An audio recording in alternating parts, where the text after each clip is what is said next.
La parole est à Jean-Paul Lecoq. Merci Monsieur le Président, Madame la Ministre des Affaires étrangères, mes chers collègues. Notre groupe partage les sentiments qui se sont exprimés en direction des familles de nos compatriotes assassinés au Niger.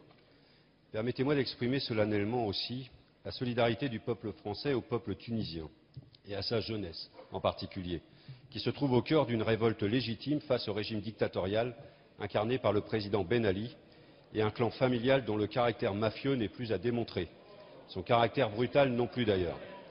La répression policière des manifestations de ce week-end a fait plus d'une vingtaine de morts, auxquels s'ajoute une série de suicides sans précédent.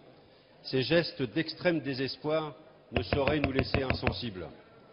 De la même manière qu'en Algérie, cette crise sociale est également d'ordre politique. Les manifestants appellent à la justice sociale et à la liberté d'expression.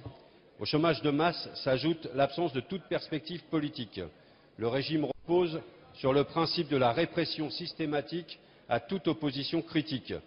La liberté de la presse demeure inexistante. L'opposition est bâillonnée et maltraitée au nom du sacro-saint objectif de stabilité.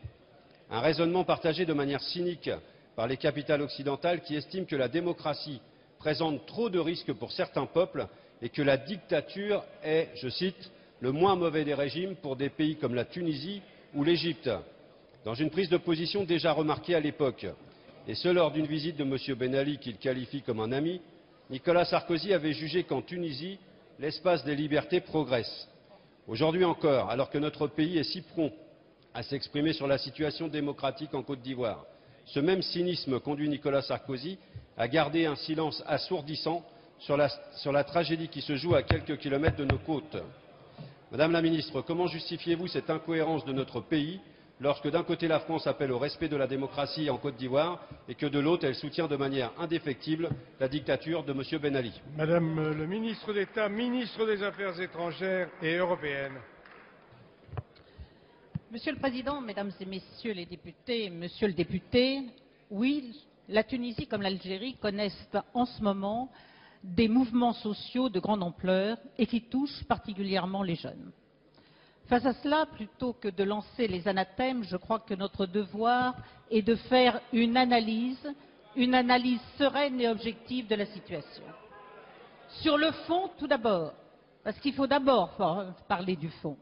Sur le fond, tout d'abord, il est vrai que dans ces deux pays, il y a énormément d'attentes, notamment de la part des jeunes, et en Tunisie particulièrement de jeunes formés, de pouvoir accéder au marché du travail. Or, c'est un problème pour ces pays.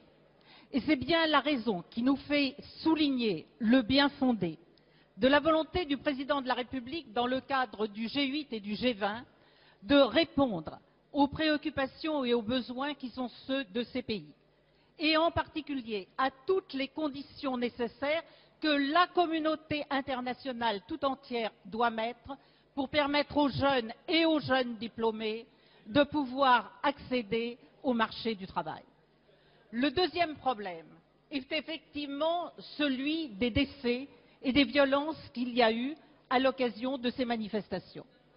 Et dans ce domaine aussi, on ne peut effectivement que déplorer qu'il puisse y avoir des violences qui concernent des peuples amis.